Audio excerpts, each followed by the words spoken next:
I'm here with incumbent city councilor from Springfield, Victor Davila. And Victor, you're running for re-election. I am. You have a race. I do. Okay. So let's talk about some of the things since you were out campaigning that your constituents have been talking about. Yes, absolutely. What are their concerns? What are the things that are on their mind? Absolutely. Well, first of all, Mike, thank you for having me on the show, and it's great to be here with the Sheriff Picnic today. The sheriff is doing some great work in our community. So, like always, we're campaigning. We're out there. I take nothing for granted. And what it's in people's mind is a couple of things. One, property taxes. Property taxes have been increasing for too rapidly, and that's kind of a catch-22 because we need to raise the revenue to pay for services. The cops have to get paid, the teachers, DPW has to get paid, plow the streets during winter.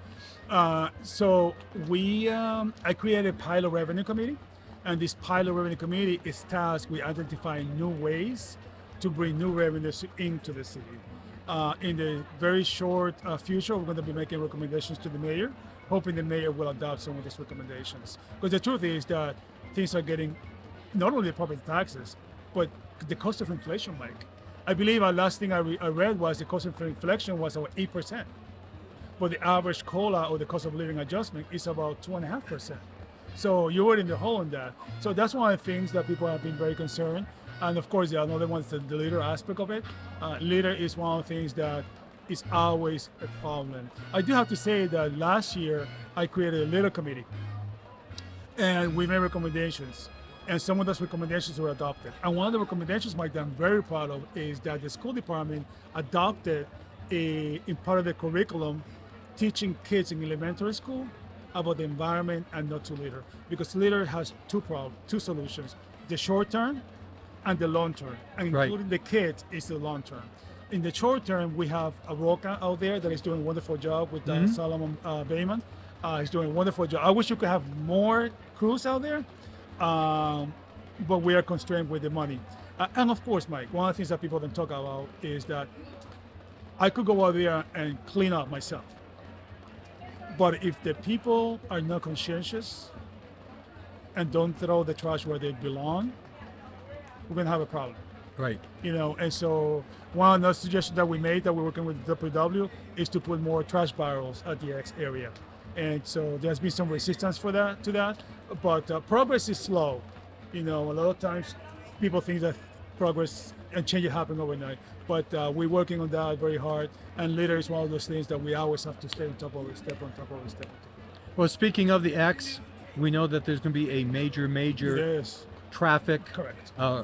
construction and sort of a redevelopment of the traffic flow. Yeah. Are you looking forward to that? Not really. Okay. Is it because you're not looking forward because it's going to be a lengthy construction? Traffic. Yeah. Yeah, it's going to be traffic. And don't forget, I live near the X, and so it's going to be good. It's going to be a nightmare. So please allow me. If you live near the X or you go through the X, give yourself extra time because it's going to get bad. It's the reality of life. And so, 10 minutes extra to wherever you go. So the project's about $23 million, and that's coming federal money. It's going to be grant, and it's going to be a lot of traffic calming at the X.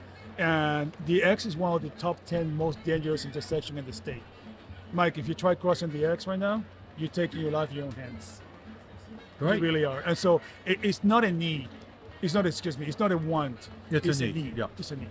Yeah.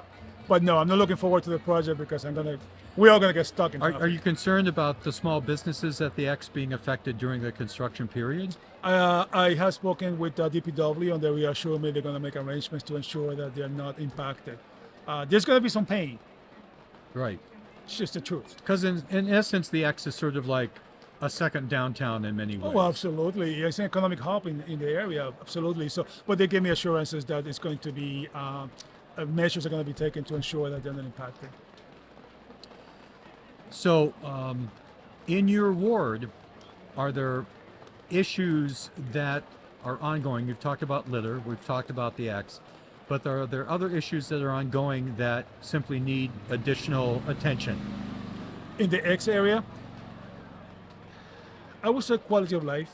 We have, and this is a complicated subject, we have a lot of houses that are not being upkept, and there's a number of reasons for that.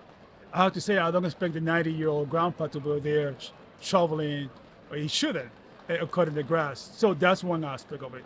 And then there's the chronic neglector. And a lot of those people, the chronic neglectors, are people from out of state. And we need to really hold them accountable. So that, I had the other day a veteran call me, Mike, upset. He says, Victor, I got feces coming down my walls. So I got code enforcement in there like the next day. And guess where the guy's from? The owner of the house. California. I was going to say New York City, Yeah. since we have a lot of absentee people from New York That City. is correct. Yeah. California. Wow. So we got into it right now. And so, and he's a veteran, for God's sakes. And we shouldn't be allowing our veterans to be in those conditions. So we jumped on that right away. But the city, and I keep saying this, the city is too reactive. We need to be more proactive. Right. And I don't think it's because of anybody's fault per se. I think this is how we always done business. And the truth, Mike, is, and we all know this, the city has changed. And we need to change the way we govern, because we have to govern effectively. Campaign season, it's all the theatrics and all the things that come with it. Right. But then you have to govern effectively. And I try to do that every day, Mike. I really do. I do my homework. I dot my I's, I cross my T's, and I have to say that I feel good in the council, because when I speak, my colleagues listen, because they know that I'm thorough and I do my homework. And so whenever I take a vote well informed, and that's why I ask questions. By the way, I found out asking questions could get you in trouble.